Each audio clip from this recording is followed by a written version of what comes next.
نوصل أهلا لأن رمضان يجمعنا، لأن رمضان يجمعنا. بسم الله الرحمن الرحيم. شهر رمضان الذي أنزل فيه القرآن. صدق اللہ المولانا العظیم. خواتین و حضرات، السلام علیکم ورحمۃ اللہ وبرکاتہ.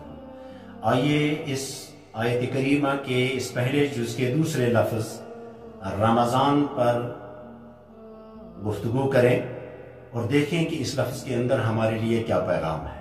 رمضان کا لفظ اصل میں رمضہ سے بنا ہے، اور الرمز عربی زبان میں قابل اعتبار لغویوں کے ہاں جو تشریح کی گئی ہے اس لفظ کی، وہ ہے شدت حر الحجارت بالشمس یا بشدت حر الشمس. یعنی رمز کا مطلب ہے سورج کی گرمی کی وجہ سے تپا ہوا پتھر. تو کیا مناسبت ہے اس لفظ کی؟ اس لفظ کی یہ مناسبت ہے کہ نزول اسلام سے پہلے عرب چونکہ قربانی کا رواج ان کے اندر موجود تھا، تو وہ جب قربانی کرتے تھے بہت سارا گوشت جمع ہو جاتا تھا اور اس کو بیک وقت استعمال نہیں کیا جا سکتا تھا. اس لیے ضرورت اس بات کی تھی کہ اس گوشت کو آگے کے وقت کے لیے پرزرو کیا جائے، اور گوشت کے اندر جو نمی اور تر مادہ ہے وہ اس کو پرزرو کرنے میں مانع ہے. اس لیے انہوں نے ایک ایسا پتھر دریافت کیا تھا کہ جس پتھر پر وہ یہ گوشت سکھاتے تھے.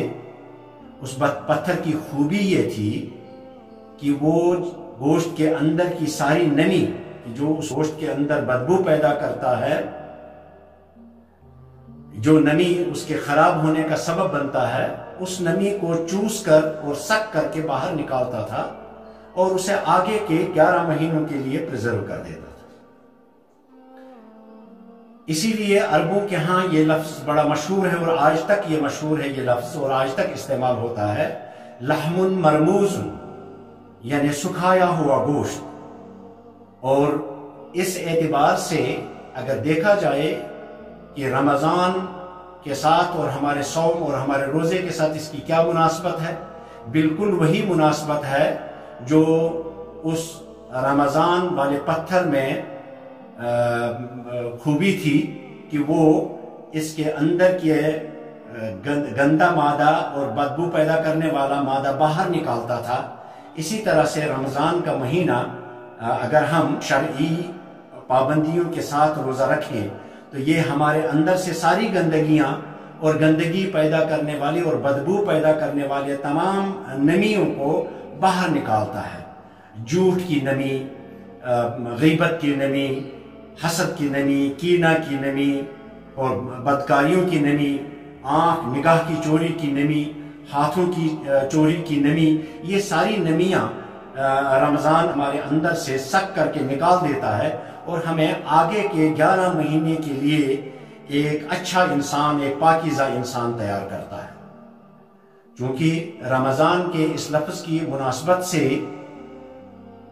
ہمارے لیے روزہ یہ پیغام لے کر آتا ہے کہ رمضان کے خاتمے سے پہلے ہم اس بات میں کامیاب ہو جائیں کہ روزہ نے میرے اندر کے تمام عیوب، تمام خامیوں اور تمام کمزوریوں کی جو مجھے انسان رہنے سے مانع بنتے ہیں ان کو دور کر دے. اگر واقعی ایسا ہوا تو یہ رمضان ہمارے لیے ایک انسانیت کا پیغام ہے کہ جو معاشرے کو ایک ایسا انسان بنا کے دیتا ہے کہ جس سے کوئی خوف، کوئی ڈر نہ ہو. ربنا تقبل منا انك انت السميع. نوصل أهلا